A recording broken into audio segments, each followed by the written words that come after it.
In last lecture we have seen how to write a general position vector in the if Cartesian coordinate x comma y comma z is given. तो vector R हम लिखना सीख रहे थे कि अगर हमें एक्स वाई और जेड गिवन है, अगर ओरिजिन हमारा इनिशियल है और एक्स वाई जेड हमारा फाइनल है, तो हम वेक्टर आर लिख रहे थे X I cap Y J cap plus Z K cap and accordingly we will find the mod vector R, उसका मॉडुलस निकालना सीखा था और उसका यूनिट वेक्टर निकालना सीखा था. तो उसी बेस पे और अभी तक जो भी 3 लेक्चर हमने पढ़े हैं थ्योरी के, उन 3 लेक्चर के बेस पे कुछ क्वेश्चंस प्रैक्टिस करते हैं लेक्चर 4 में.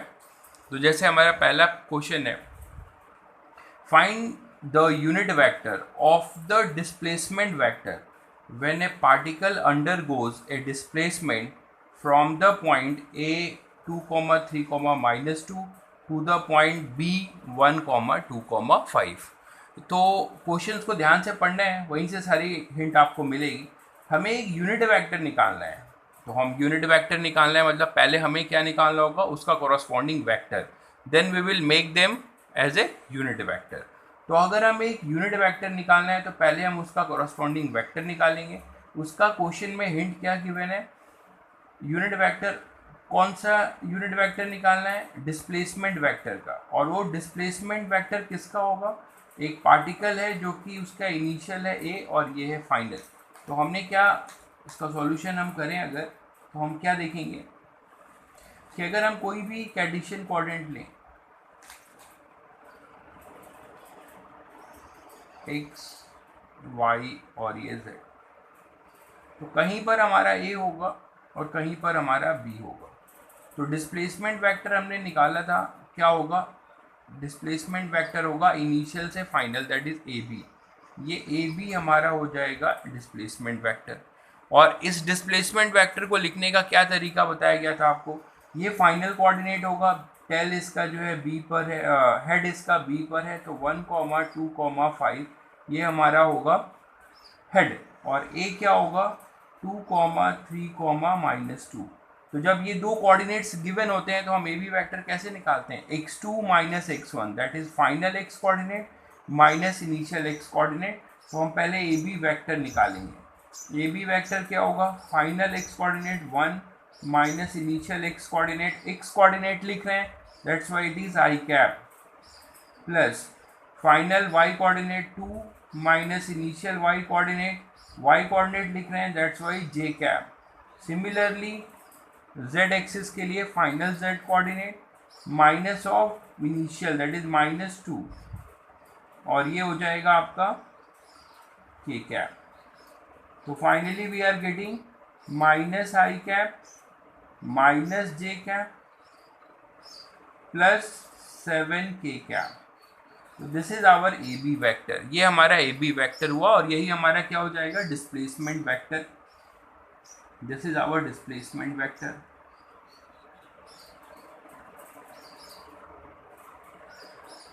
Now, but it is not asking for displacement vector. It is asking unit vector of the displacement vector. हमें इस displacement vector का डायरेक्शन चाहिए, केवल एक यूनिट वेक्टर चाहिए. तो यूनिट वेक्टर के लिए क्या करेंगे, ए बी कैप बताया था.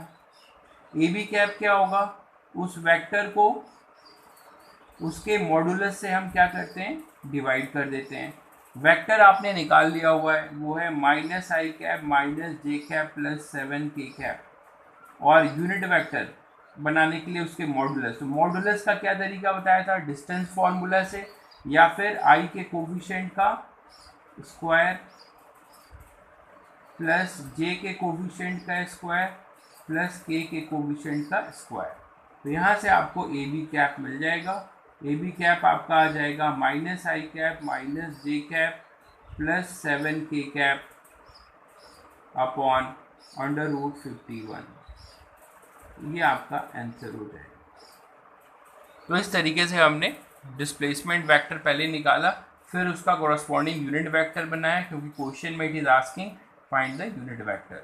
Now the second question is, if vector A and vector B both vectors are given to you, दोनों पोजीशन वेक्टर है. देखिए 3 I cap 4 J cap, 2 dimension है, ये बी है 4 आई कैप और 3 J cap. What is the vector having same magnitude of B and parallel to vector A. अब question को ध्यान से पढ़िए, हमें एक ऐसा वेक्टर चाहिए जो किसके मैग्नीट्यूड के बराबर हो, बी के मैग्नीट्यूड के बराबर हो, और जो किसके पैरेलल हो, वेक्टर ए के। लास्ट टाइम पे हमने देखा था कि कोई भी पैरेलल वेक्टर कौन से होते हैं, whose unit vectors are equal, जिनके यूनिट वेक्टर्स इक्वल होंगे, they are treated as to be parallel vector. तो जिनके यूनिट वेक्टर हमारे इक्वल होंगे, they are treated as to be a parallel vector. तो देखते हैं कि ए वेक्टर है, बी वेक्टर है, तो वेक्टर ए और vector B, what is the vector having same magnitude of vector B. तो let the required vector B, late the required vector B vector R. मान लेते हैं कि हमारा वेक्टर आर जो है रिक्वायर्ड वेक्टर है। तो अगर हमारा रिक्वायर्ड वेक्टर वेक्टर आर है, तो हम वेक्टर आर को क्या लिख सकते हैं, वेक्टर आर में क्या क्या चीज़ें चाहिए, तो हम वेक्टर आर लिख सकते हैं, इसका कोरस्पॉन्डिंग मॉड चाहिए और इसका यूनिट वेक्टर चाहिए। According to question,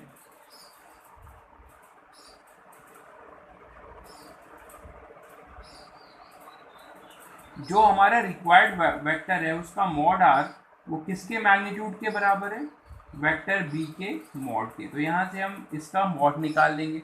vector B का मॉड क्या हो जाएगा, आई के कोफिशिएंट का स्क्वायर प्लस जे के कोफिशिएंट का स्क्वायर का अंडर रूट, कितना आ जाएगा 5।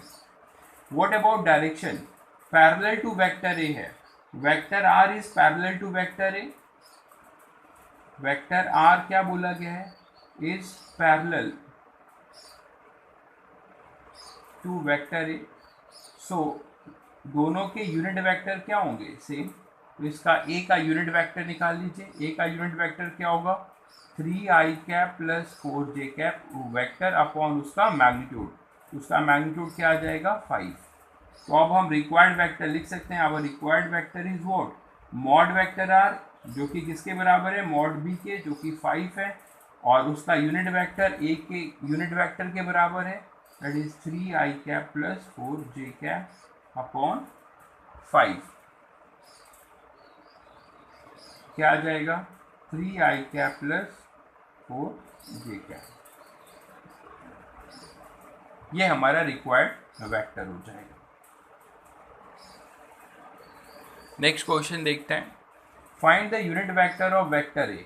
बहुत सिंपल है। अब आपके लिए क्वेश्चन, हमें वेक्टर ए का सीधा क्वेश्चन नहीं है, वेक्टर ए का हमें क्या निकालना है, यूनिट वेक्टर। तो vector A is given to you, unit vector क्या होता है, it is vector A upon mod of vector ए।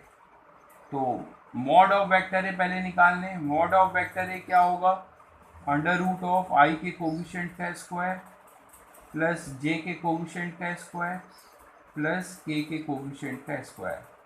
मैंने कहा था कि मॉडुलस का फिजिकल मीनिंग क्या है, लेंथ ऑफ द वेक्टर। तो ये वेक्टर का इनिशियल कोऑर्डिनेट क्या होगा 0, 0, 0, और इसका फाइनल कोऑर्डिनेट क्या होगा 2, आई का कोफिशिएंट क्या है 2, तो ये एक्स कोऑर्डिनेट होगा, जे का कोफिशिएंट हमारा वाई कोऑर्डिनेट होगा, के का कोफिशिएंट 2 होगा। तो आप इसको ऐसे भी निकाल सकते थे, ये है हमारा ओ ए वेक्टर। तो इसका डिस्टेंस फॉर्मूला से जब आप मैग्नीट्यूड लिखेंगे तो वही आएगा 2 - 0 square plus 3 - 0 square plus 2 - 0 square under root. ये डिस्टेंस फॉर्मूला से हम इसका लेंथ ही निकाल रहे हैं डायरेक्टली, आई के कोफिशिएंट का स्क्वायर प्लस जे के कोफिशिएंट का स्क्वायर या के कोफिशिएंट का स्क्वायर।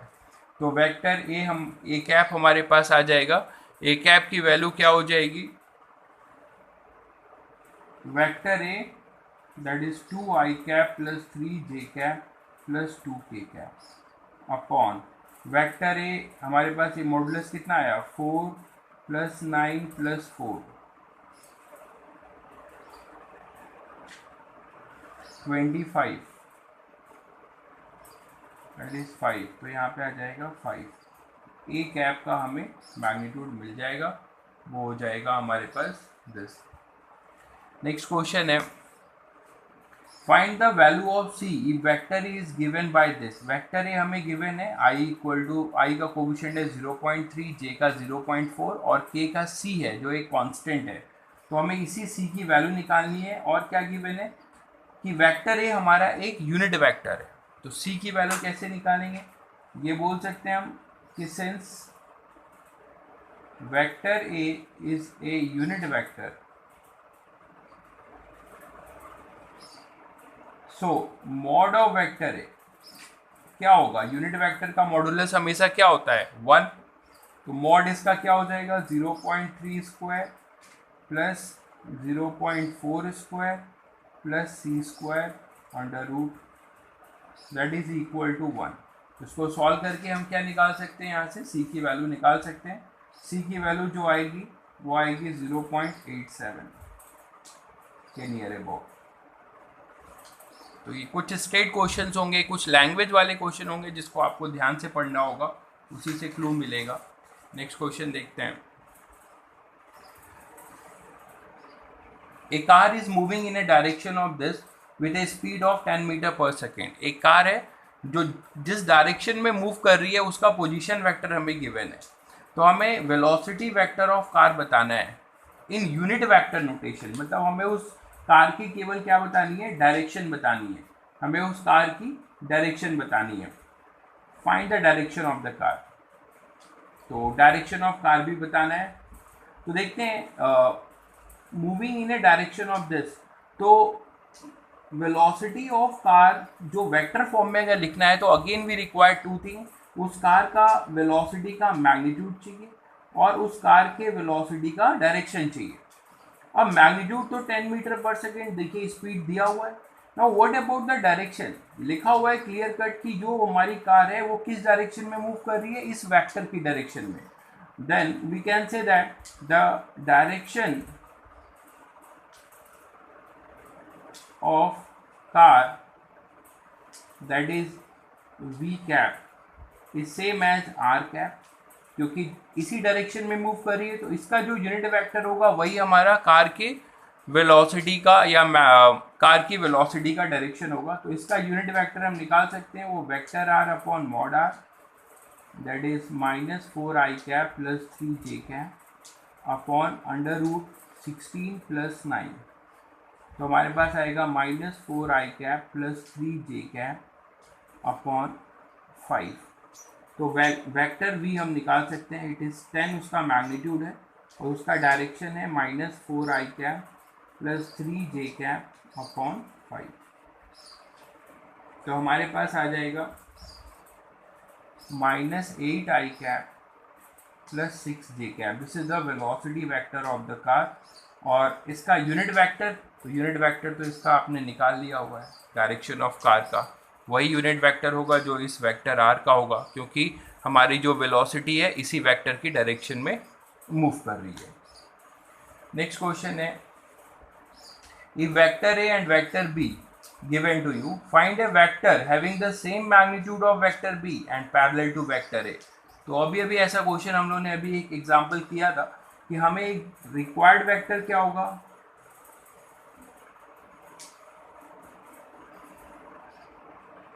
लेट रिक्वायर्ड वेक्टर भी वेक्टर आर।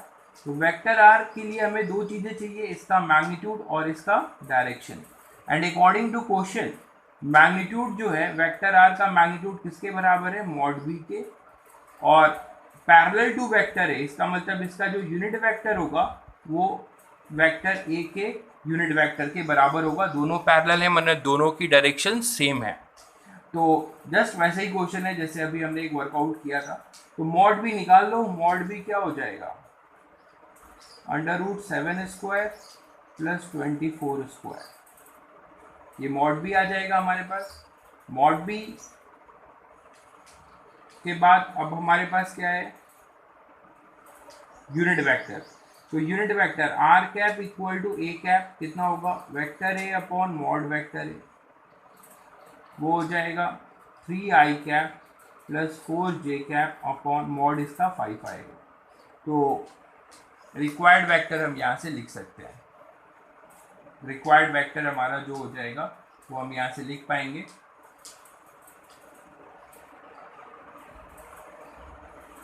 तो हमारा रिक्वायर्ड वेक्टर होगा vector R equal to, finally इसको सॉल्व कर लीजिए, मॉड बी सॉल्व करिए और यूनिट वेक्टर को जब आप सॉल्व करेंगे तो आंसर इसका आएगा यूनिट वेक्टर का 15i कैप, ये सॉल्व कर लीजिएगा। प्लस 20 जे कैप। मॉड भी आपको पता है, मतलब मॉड वेक्टर आर पता है, उसकी वैल्यू रखिए, आर कैप पता है, उसकी वैल्यू रखिए। उसको आप जब सॉल्व करेंगे you will get this answer. Next question है, component of a force having along X Y axis. एक फोर्स है, कोई भी फोर्स है, एफ फोर्स मान लेते हैं, इसका कंपोनेंट दिया हुआ है एक्स एक्सिस के अलोंग और वाई एक्सिस के अलोंग। मैंने बताया था आप लोगों की पोजीशन वेक्टर जो है, इस पोजीशन वेक्टर का यहाँ पे अगर लाइट रे फॉल कराएंगे तो एक शैडो जोन होगा, ये शैडो जोन इसका कंपोनेंट कहलाएगा अलोंग एक्स एक्सिस। और इस तरफ से लाइट रे फॉल करेंगे तो यहाँ पर जो इसका जो शैडो जोन होगा ये कंपोनेंट अलोंग वाई एक्सिस होगा। तो आपको इस फोर्स का 3 और 4 क्या दिया हुआ है, इसके कंपोनेंट्स दिए हुए हैं। तो जब आपको इसके कंपोनेंट्स दिए हुए हैं, इसका मतलब क्या हुआ कि इसके कोऑर्डिनेट्स एक तरीके से ये 0,0 हो गया और ये कोऑर्डिनेट कितना हुआ 3,4। तो क्या हम वेक्टर फॉर्म में f को लिख सकते हैं, f वेक्टर क्या हो जाएगा 3 - 0 i cap plus 4 - 0 j cap, that is 3 i cap plus 4 j cap. तो हमने वेक्टर फॉर्म में इसे लिख लिया। अब मैग्नीट्यूड फाइंड करना है तो मॉड f क्या हो जाएगा √3 square plus 4 square, that is 5। Direction के लिए यूनिट वेक्टर चाहिए, वो होगा vector f upon mod f। तो उसे निकाल लीजिए। वेक्टर f क्या है हमारे पास 3 i cap plus 4 j cap upon mod of 5। ये इसका यूनिट वेक्टर हो जाएगा कि ये वेक्टर किस डायरेक्शन में डायरेक्टेड है, वो उसका यूनिट वेक्टर होगा। उस वेक्टर का मैग्नीट्यूड कितना है ये आपको बता रहा है, इसका मैग्नीट्यूड जो होगा वो 5 होगा। नेक्स्ट क्वेश्चन है, a vector whose magnitude is 4 unit and which makes an angle of theta equal to 60 degree from the positive X axis, write the vector O A. तो हमें ओ ए वेक्टर निकालना है। ध्यान से देखिए, इस ओ ए का लेंथ दिया हुआ है आपको, ये ओ ए वेक्टर बनेगा, इसका लेंथ आपको पता है और ये 60 डिग्री बना रहा है। तो यहाँ थोड़ा सा दिमाग लगाइए, आपको एक्स और वाई डायरेक्ट नहीं दिया हुआ है, तो एक ट्राइंगल बना सकते हैं। यहाँ पे ये ओ होगा, ये ए होगा, ये आपको 4 दिया है, ये 60 दिया है, तो ये लेंथ कितना हो जाएगा 4 cos 60 कोसाइन लगा के, और ये हो जाएगा 4 sin 60। एक तरीके से आपको x और y कोऑर्डिनेट अब मिल गया। x यहाँ पर क्या होगा 4 cos 60 दैट इज 2, और y क्या होगा 4 sin 60 दैट इज 2√3। तो एक तरीके से 0,0 ये पता है और ये 2,2√3 हमें पता है। तो अब आप ओ ए वेक्टर लिख सकते हैं। ओ ए वेक्टर क्या हो जाएगा, ओ ए वेक्टर हमारे पास हो जाएगा 2i cap plus 2√3 j cap. तो हमारे पास ये ओ ए वेक्टर आ जाएगा। तो इस तरीके से हमने जो भी अभी कॉन्सेप्ट्स 3 लेक्चर्स का पढ़ा है उसको हम लोगों ने बहुत सारे क्वेश्चंस में सम अप किया। One thing I will tell कि बिफोर कवरिंग लेक्चर 4 आपको लेक्चर 1, 2 और 3 पूरी तरीके से क्लियर होना चाहिए। तो मेरा सजेशन है कि सबसे पहले आप लेक्चर 1, 2 और 3 ज़रूर देख लीजिए और उसे समझ लीजिए, then you go for lecture 4 जो कि केवल प्रॉब्लम और प्रैक्टिस है। तो आप इसको पहले कवर करिए lecture 1, 2, 3, then go for lecture 4। Okay, next lecture में हम न्यू कॉन्सेप्ट्स डिस्कस करेंगे।